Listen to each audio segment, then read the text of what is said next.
João 15, vamos tentar fazer um pouco mais rápido, agora não sei se vai dar, mas vamos ver. João capítulo 15, vamos começar aqui lembrando que a gente está na mesma coisa que a gente viu no capítulo 14 e 13. João está conversando com os discípulos nesses últimos momentos antes da morte dele, preparando os discípulos, encorajando os discípulos, mostrando tudo o que vai acontecer, mostrando o que eles vão enfrentar depois da morte dele, encorajando eles com as promessas sobre o Espírito Santo, sobre vida depois da morte de Jesus. E aqui de novo temos muito encorajamento, algumas coisas difíceis, mas também muitas coisas boas, então a gente vai ver os dois lados. Versículo 1, vamos ler os primeiros 3 versículos aqui. Eu sou a videira verdadeira, e meu pai é o agricultor.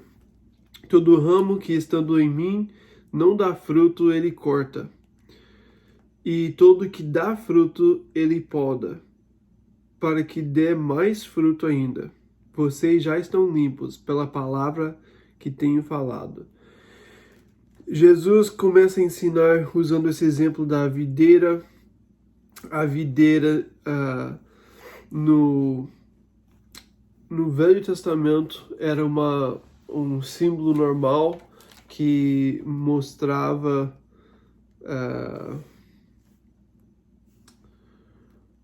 que foi um exemplo. Vixe, eu fiz algo errado aqui. Perdi a Bíblia. Não, mas tá voltando. Tá bom. Era um exemplo de Israel. Então eles iam conhecer isso e isso era uma coisa muito normal. Muitas vezes no Velho Testamento Deus falava sobre Israel e usava esse exemplo de uma videira. Então agora ele fala que eu sou a videira verdadeira. Essa ideia vai ser muito legal, que ele vai mostrar que a gente tem que ter conexão com Deus e a gente tem que depender de Deus, né? E o meu pai é o agricultor. Então, vida vem da videira, né? E a videira vai passar essa vida para os ramos, que somos nós. E é interessante que tem essa imagem de Israel, que era a videira, e o pai, o agricultor no Velho Testamento, e agora continua, o pai ainda é o agricultor, mas Jesus é a videira. Nós não temos nossa identidade, nós não temos nossa vida em Israel, né? Como os judeus, né? Eles achavam sua identidade em Israel, era pelo fato de estar conectado com Abraão, que eles eram o povo de Deus. Agora nós somos o povo de Deus, porque nós estamos conectados com Jesus. Nós somos gentios, mas estamos conectados com Jesus, não só com Abraão. E através de Jesus nós recebemos vida, e ele vai dar essa vida para a gente. Então a videira não é mais Israel, a videira agora é Jesus, e ele é o único que pode dar vida, ele é a videira verdadeira, né? Existia a videira no Velho Testamento, Israel, que serviu por um tempo, mas não era a videira verdadeira, e agora chegou Jesus, que é essa videira verdadeira, que vai dar vida para todos os ramos. E o pai é o agricultor que vai cuidar dessa videira e vai fazer o que tem que ser feito com ela. Todo ramo que estando em mim não dá fruto, ele corta. E todo que dá fruto, ele poda. Então ele fala que se estamos dando fruto, tem algumas partes das nossas vidas que não estão dando fruto e ele precisa cortar, ele precisa tirar alguma coisa que não está produzindo. Mas se ele tirar as partes que não estão produzindo, a gente pode dar mais fruto, a gente pode ter mais saúde, a gente pode estar gastando muita vida em áreas que não estão dando fruto, e a gente está perdendo a energia que nós temos, que a gente podia colocar em fazer algo que vai dar fruto, né? Então, quando você poda uma árvore, né, você tira os ramos que não são necessários, então vai dar mais fruto para a árvore, para a planta, né?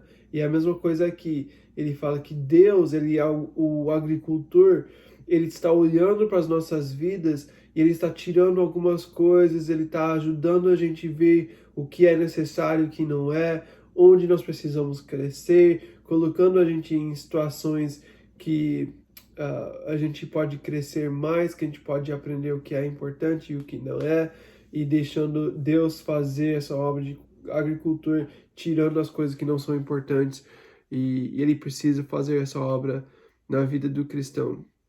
E ele fala para que dê mais fruto ainda. O objetivo disso é para dar mais fruto. A gente tem que lidar com a dificuldade de cortar algo, isso às vezes dói um pouco, né? Ele cortar uma área da nossa vida, tirar uma coisa que não está dando fruto, mas quando ele faz isso, ele está dando uma oportunidade de dar mais fruto ainda. Depois ele fala, vocês estão limpos pela palavra que tenho falado. Lembra que ele falou sobre isso em capítulo 13, né? Quando ele falou com Pedro, Pedro falou, você não vai lavar os meus pés. E ele fala, se eu não lavo os seus pés, você não tem parte comigo. E Pedro fala, então me dá um banho. E Jesus fala, não, você não precisa de banho, só precisa lavar os pés, já tá limpo, né? Mesma coisa aqui. Vocês já estão limpos pela palavra que tenho falado. Eles acreditaram na palavra de Deus.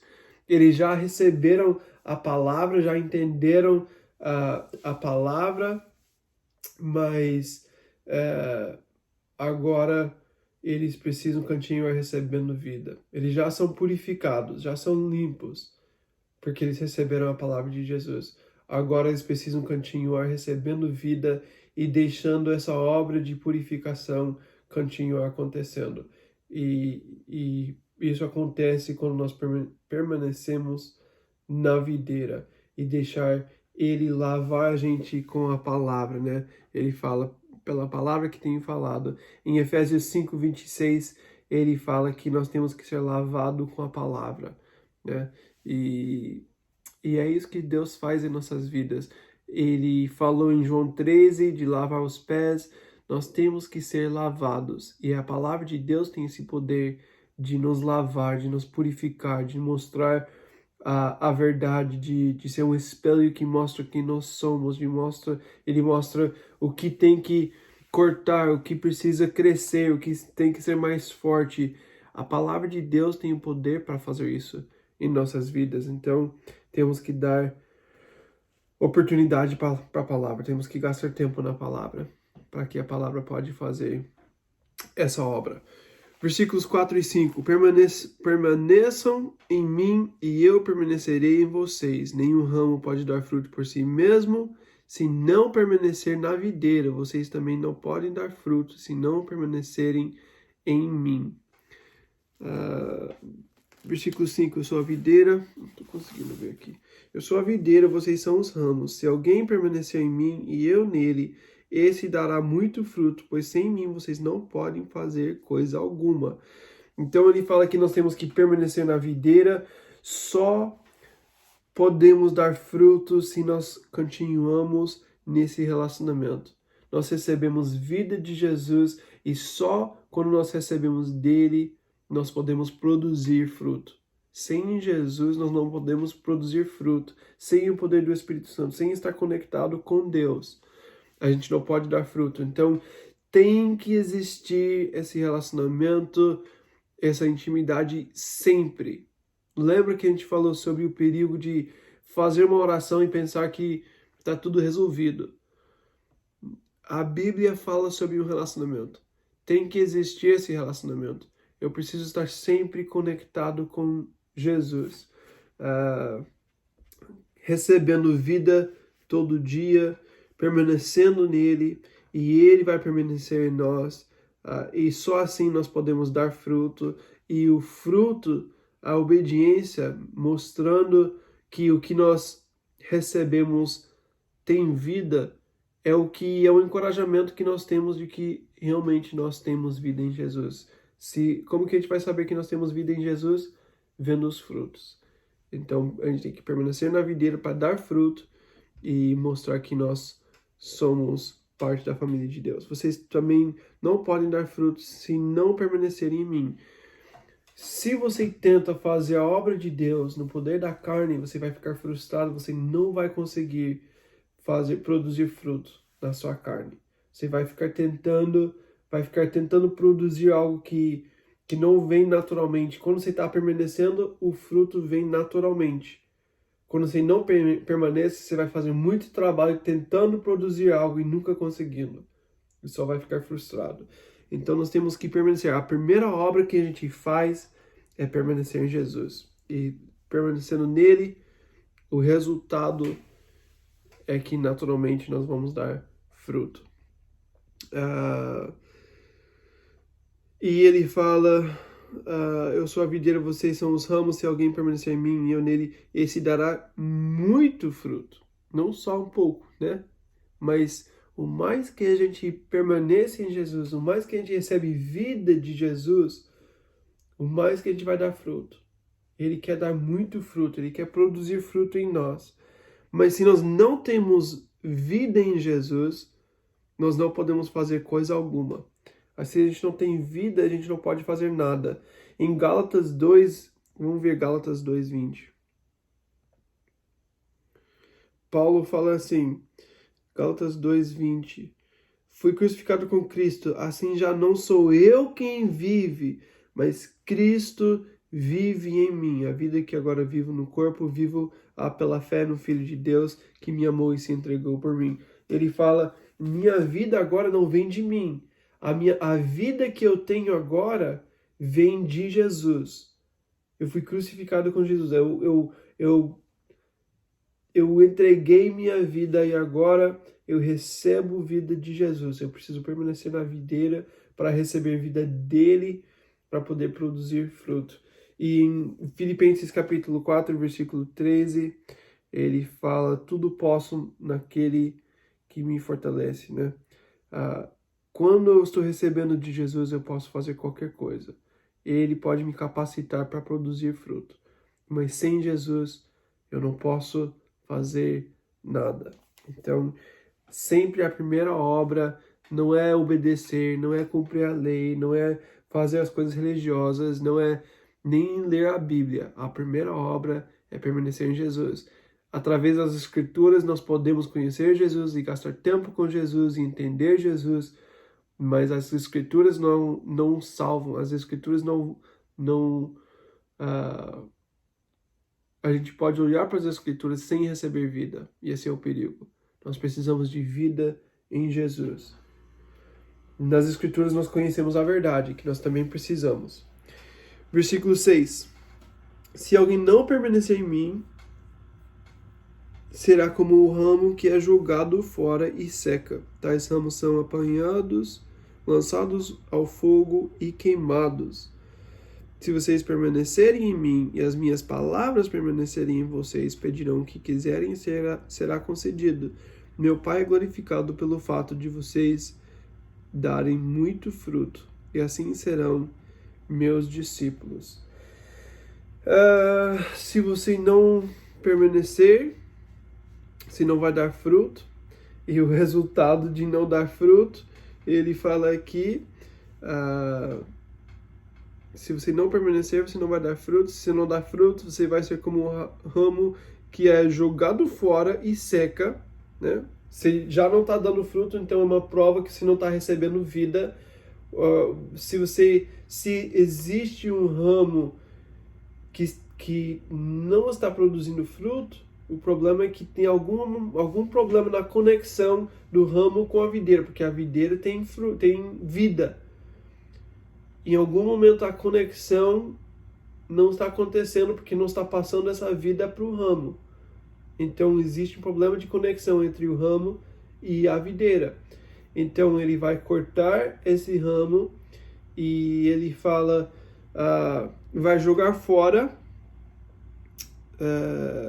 Qual que é o versículo? 6. É jogado fora e seca. Então depois de não dar fruto, vai secar tais ramos são apanhados, lançados ao fogo e queimados. Não são coisas que eu quero na minha vida.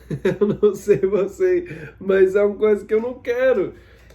Existem três ideias principais sobre esse versículo. O que ele está falando? Ele está falando sobre alguém que perdeu salvação, que foi para o inferno porque não permaneceu na videira. O que ele está falando? Existem três possibilidades.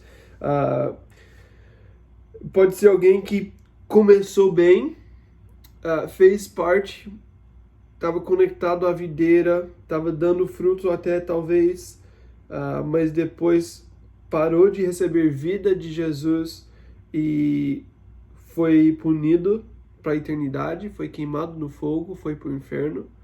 Pode ser que é isso. Pode estar falando sobre alguém que nunca realmente estava conectado, nunca realmente tinha vida em Jesus, só parecia que estava conectado e então ele foi lançado fora e queimado, como Judas. Judas seria um bom exemplo disso. Alguém que aos olhos das pessoas parecia que ele estava conectado com Jesus, parecia que ele tinha vida em Jesus, mas na verdade era tudo mentira. Era uma mentira que ele queria mostrar algo para as pessoas, mas na verdade no coração dele nunca era parte da família de Jesus, nunca era filho de Deus. Pode ser que isso. A outra opção é que o fogo aqui não está falando sobre o inferno, não está falando sobre a eternidade. A outra opção aqui é alguém que não está dando fruto, não está produzindo fruto, mas o resultado disso é uma vida que nunca vai produzir nada e é triste o fato de não acontecer nada na vida dessa pessoa. Eu vou dar o exemplo disso. 1 Coríntios. Como se fosse uma vida perdida, né? Não perdido no sentido de não ter salvação, mas viveu a vida toda sem produzir nada, sem fazer nada. 1 Coríntios capítulo 3, começando no versículo 13. Sua obra será mostrada porque o dia a trará a luz, pois será revelada pelo fogo que provará a qualidade da obra de cada um. Se o que alguém construiu permanecer, esse receberá recompensa. Se o que alguém construiu se queimar, esse sofrerá prejuízo. Contudo, será salvo como alguém que escapa através do fogo. Então, aqui Paulo está falando sobre as obras que as pessoas fazem, e ele fala que você pode viver uma vida sem fazer essas obras, e tudo que você fez na sua vida foi queimado. Você chega no momento do juiz, você está diante do juiz, mostrando o que você fez com sua vida. Nós sabemos que para o cristão, nós não temos o julgamento para saber se a gente vai ser aceito ou não. Nós somos aceitos, né? A gente não tem essa coisa de ir para o inferno ou não, porque esse julgamento não existe para a gente. O nosso julgamento, existe um julgamento para a gente que é para julgar como a gente viveu nossa vida aqui. Nesse julgamento, tudo vai ser queimado. E Deus, quando vem o fogo, ele vai mostrar tudo que queimou e o que foi feito para Deus, que foi feito com prata, pedras preciosas, ouro, né? E o que foi de madeira e palha. E o que não foi para Deus vai ser queimado. Então, o que Paulo fala aqui em 1 Coríntios é que essa pessoa pode viver sua vida inteira vivendo para você mesmo, e essa pessoa pode até receber salvação, mas nunca fez nada com sua vida. Tudo, quando você chega diante de Deus e mostra a sua vida, tudo vai ser queimado e não vai permanecer mais nada. Seria muito triste, né? Então a gente não quer viver dessa forma. Eu não sei qual que é dos três que ele fala aqui, o que Jesus está querendo falar. Eu acho que a gente pode entender dessas três formas. Eu acho que a terceira faz mais sentido, mas também existe essas outras possibilidades.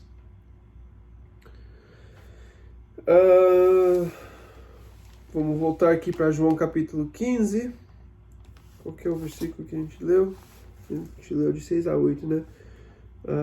E depois ele fala: se vocês permanecerem em mim e as minhas palavras permanecerem em vocês. Antes ele tinha falado: se vocês permanecerem em mim e eu em vocês. Agora ele fala: em minhas palavras. E ele fala sobre a importância das suas palavras, a importância de estar na palavra de Deus. Olhe comigo em Hebreus capítulo 4.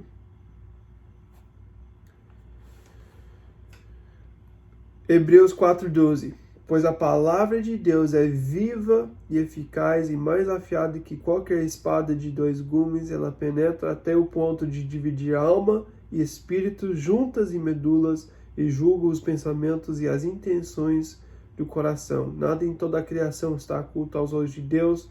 Tudo está descoberto e exposto diante dos olhos daquele a quem havemos de prestar contas.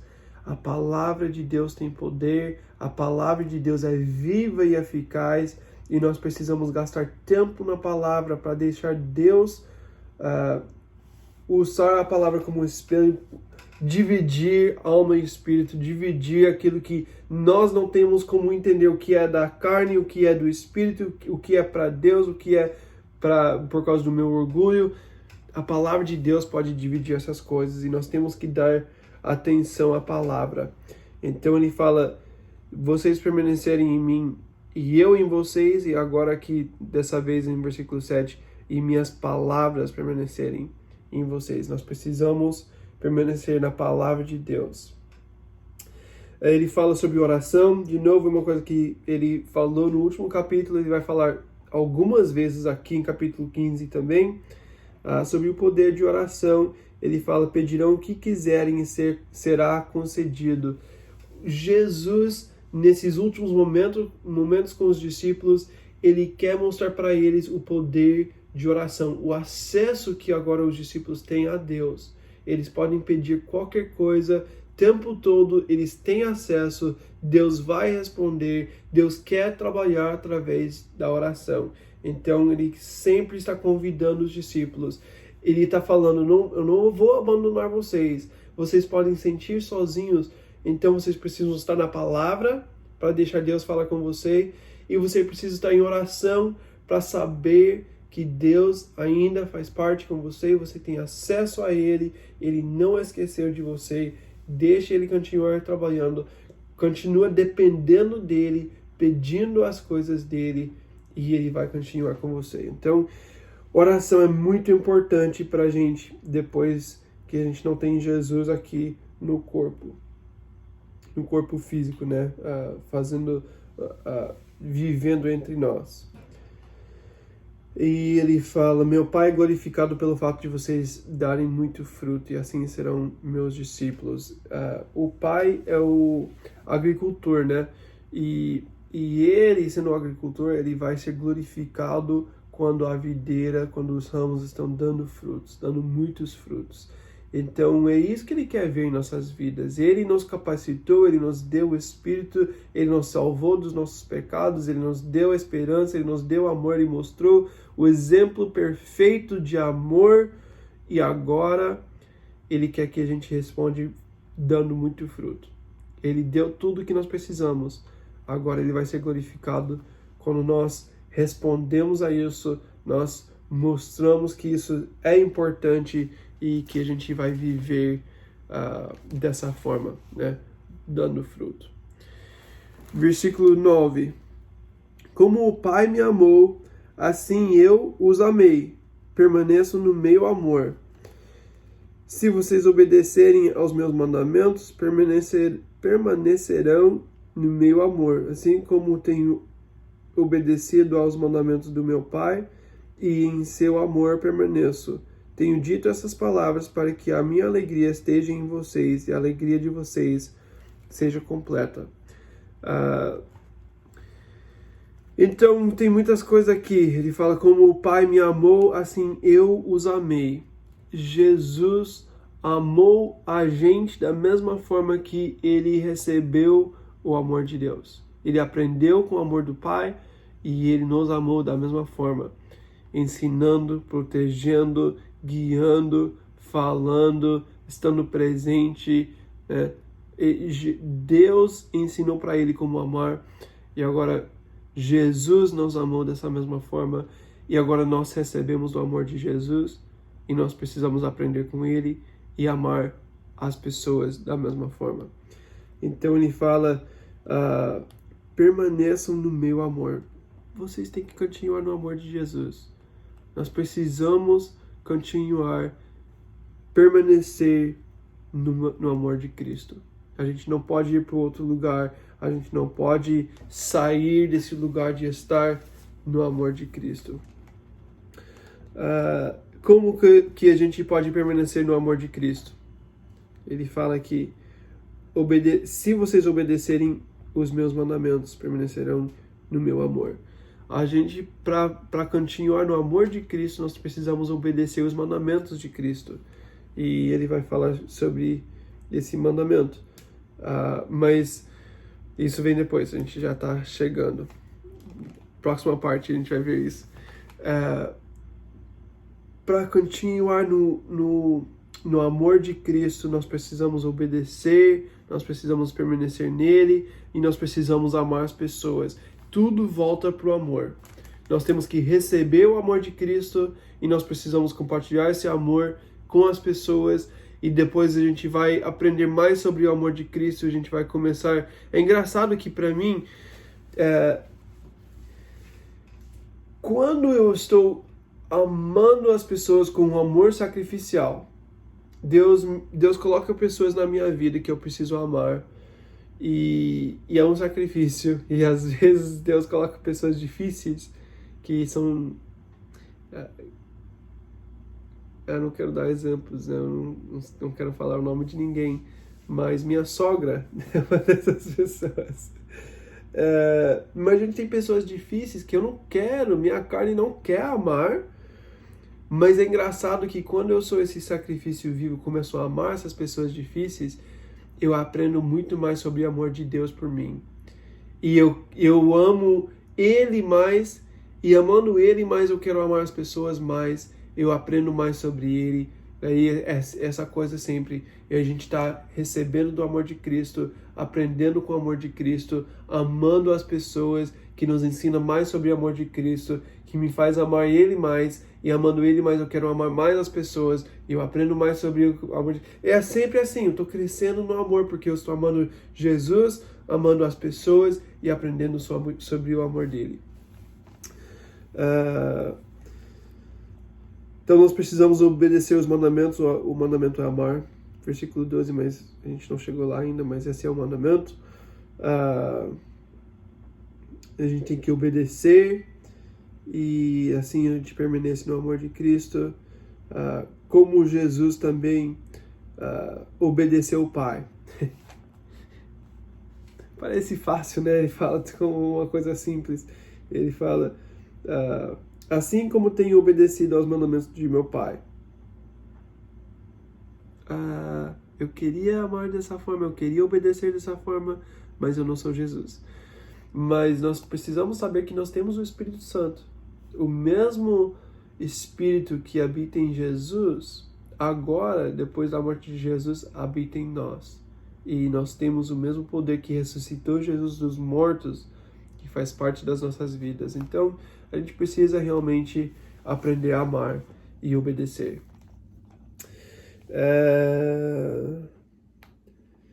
Tenho dito essas palavras para que a minha alegria esteja em vocês e a alegria de vocês seja completa. E como eu falei, o mais que eu amo pessoas, o mais que eu aprendo sobre o amor de Jesus, o mais que eu tenho alegria de saber que Jesus me ama, mesmo com todo o meu pecado, tudo que eu faço de errado, Jesus ainda me ama. E eu tenho alegria. E a alegria só fica crescendo mais que eu vivo nesse amor, amando os outros e recebendo o amor de Cristo. E é assim que eu posso viver uma vida de alegria. E é impossível viver uma alegria sem relacionamentos importantes. Nós precisamos ter esses relacionamentos de amor, relacionamentos de sacrifício, relacionamentos de intimidade, onde a gente ama de verdade, onde a gente pode sacrificar os nossos desejos para amar o próximo. É nisso que a gente realmente vai descobrir uma alegria de verdade. Quando nós aprendemos sobre esse amor, quando praticamos esse amor sacrificial. Versículo 12, o meu mandamento é este: ame-se uns aos outros como eu os amei. Ninguém tem maior amor do que aquele que dá a sua vida pelos seus amigos. Vocês serão meus amigos se fizerem o que eu ordeno. Já não os chamo servos, porque o servo não sabe o que o seu senhor faz. Em vez disso, eu os tenho chamado amigos, porque tudo o que eu vi de meu Pai, eu tornei conhecido a vocês. Então, como que a gente pode obedecer? Qual que é o mandamento de Jesus? Ele fala várias vezes de obedecer o mandamento.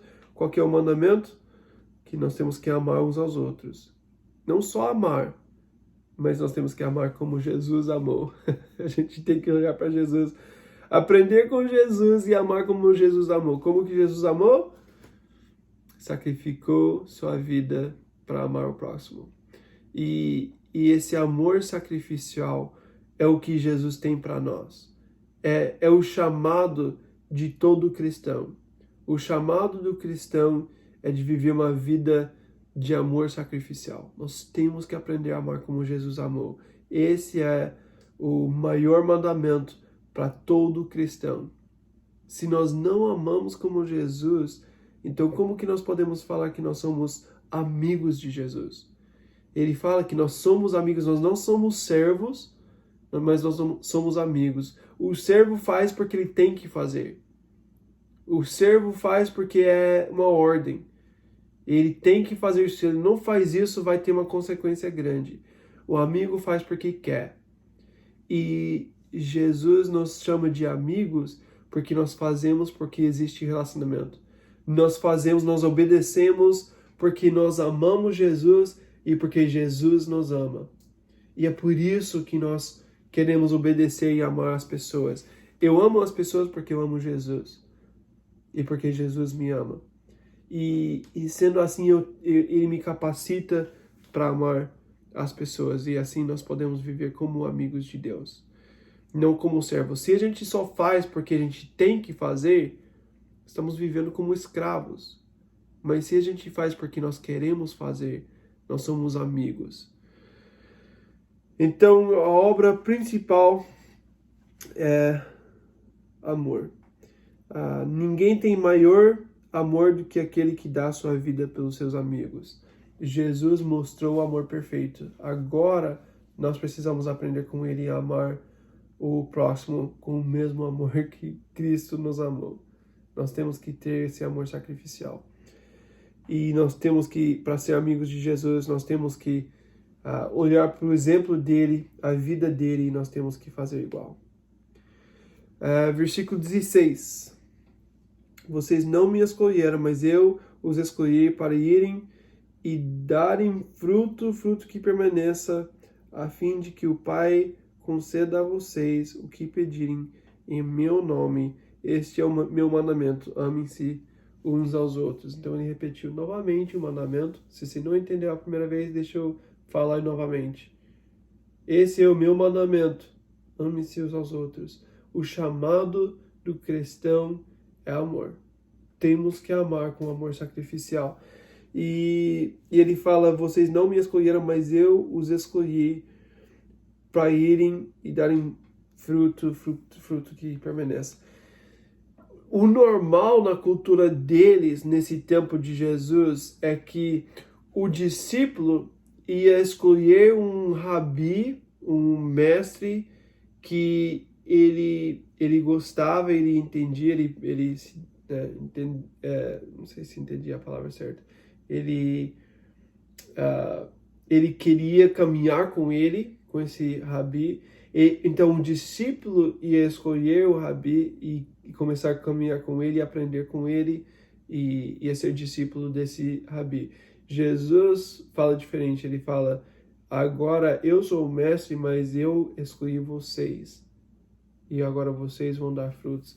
Então Jesus, mesmo com tudo que a gente faz de errado, mesmo com todo o nosso pecado, todo o nosso passado, ele nos escolheu. E ele nos escolheu para ter uma vida transformada. Não para continuar em nossos pecados, mas para dar fruto e fruto que permaneça. Ele nos deu acesso, ele nos deu relacionamento, ele não nos deixou sozinho. Então, ele nos preparou, ele nos deu tudo o que precisamos para poder amar e dar fruto. E esse é um processo da nossa vida agora em Cristo. 18. Se o mundo os odeia, tenham em mente que antes me odiou. Se vocês pertencessem ao mundo, ele os amaria como se fossem dele. Todavia vocês não são do mundo, mas eu os escolhi, tirando-os do mundo, por isso o mundo os odeia.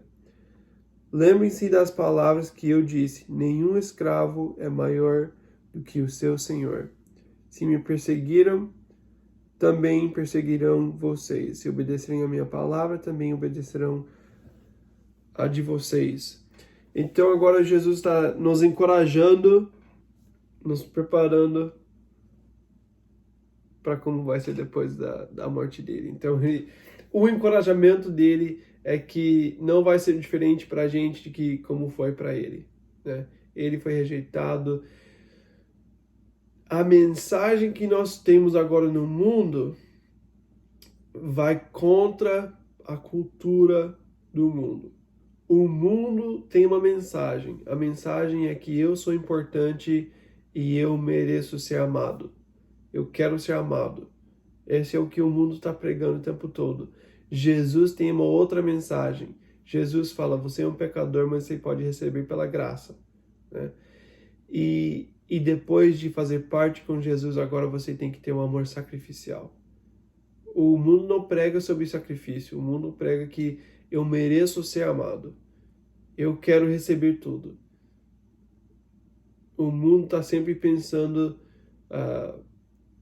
em mim mesmo. Jesus pensa no próximo.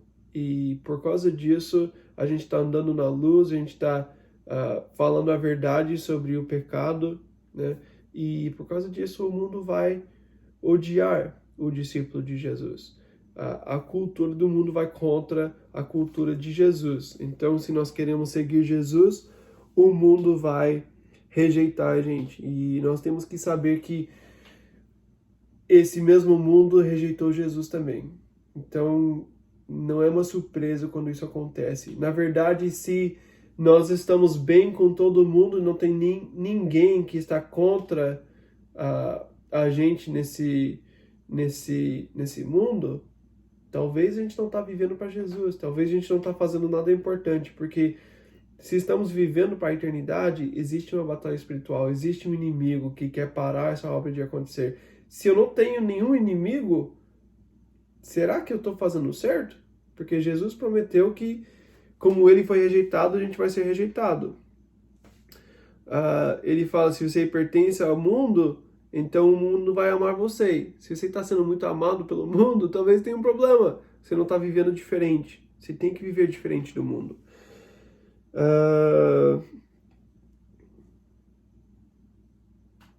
Mas ele fala: todavia vocês não são do mundo, mas eu os escolhi, tirando-os do mundo, por isso o mundo os odeia. Nós fomos tirados do mundo no sentido que da cultura do mundo. Saímos dessa cultura que a gente aceitava antes e agora a gente recebeu Jesus e agora nós estamos na cultura de Jesus, vivendo como ele, aprendendo com o amor sacrificial dele e vivendo da mesma forma.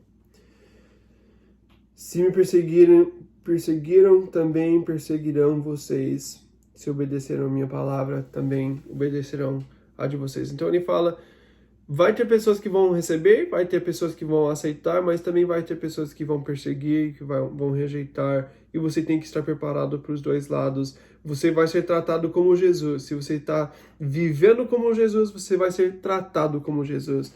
Podemos esperar isso no nosso tempo aqui no mundo. Versículo 21. Tratarão assim vocês por causa do meu nome, pois não conhecem aquele que me enviou. Se eu não tivesse vindo e falado a vocês, não seriam culpados de pecado. Agora, contudo, eles não têm desculpa para o seu pecado. Aquele que me odeia,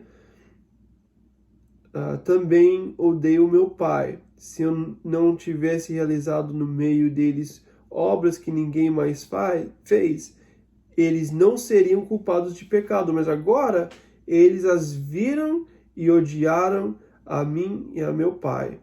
Mas isso aconteceu para se cumprir o que está escrito na lei deles: odiaram-me sem razão.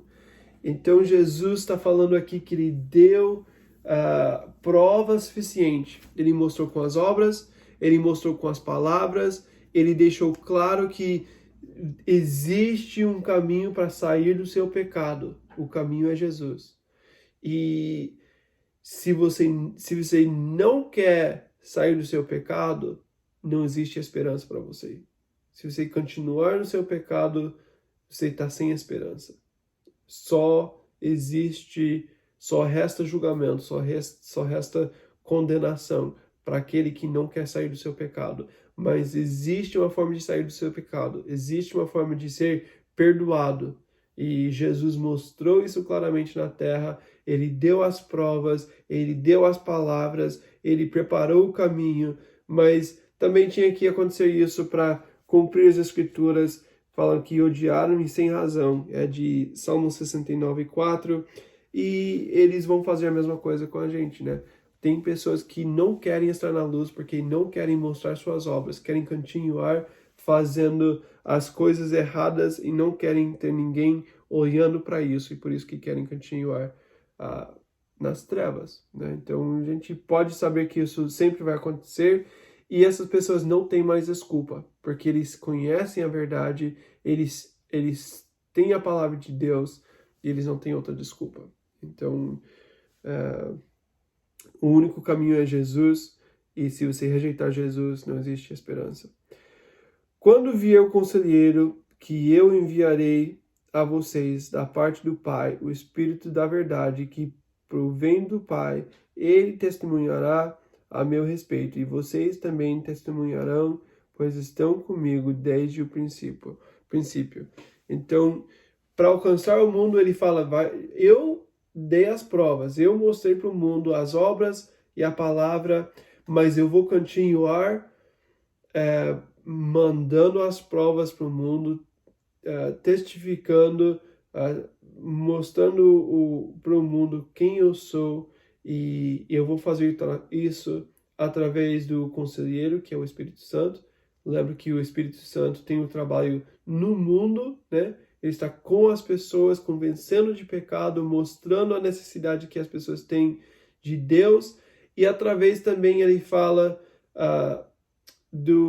e vocês também, os discípulos, a igreja está testemunhando, a igreja está mostrando Jesus para o mundo não ficar com desculpa. Eles podem ver Jesus na igreja, eles podem ouvir a mensagem do Evangelho. Se eles querem sair dos seus pecados, existe o caminho para sair dos seus pecados, o caminho é Jesus. Mas se eles não querem, se eles querem rejeitar, é porque eles querem continuar em seus pecados. E a gente não tem como ajudar uma pessoa que quer continuar em seus pecados. Mas para quem quer vida eterna, eles podem ir para Jesus, eles têm acesso a Deus, e Deus vai receber todos que querem uma vida nova, todos que querem perdão de pecado, todos que querem uma vida transformada, todos que querem viver no poder do Espírito Santo. Então existe essa esperança para a gente. Nós somos amigos de Jesus. Nós podemos viver dando fruto, produzindo fruto que vem do Senhor, porque estamos permanecendo na videira, recebendo vida de Jesus e produzindo essa vida que vem dele para produzir fruto, para amar pessoas com o amor de Cristo, o amor sacrificial e sendo a luz do mundo. A obra é muito grande e é muito importante, mas nós temos o poder do Espírito Santo, nós podemos permanecer em Jesus, Ele nunca vai nos abandonar, nós somos filhos de Deus, a gente vai continuar com Ele para sempre.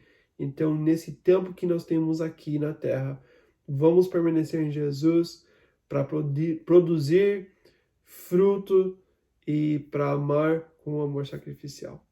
Amém? Muitas coisas em João 15. Eu sei que a gente passou bem rápido hoje nessa parte.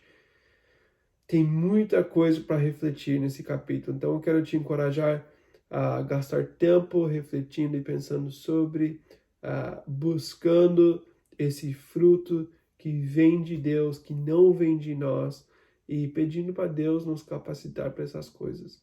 Amém? Deus abençoe.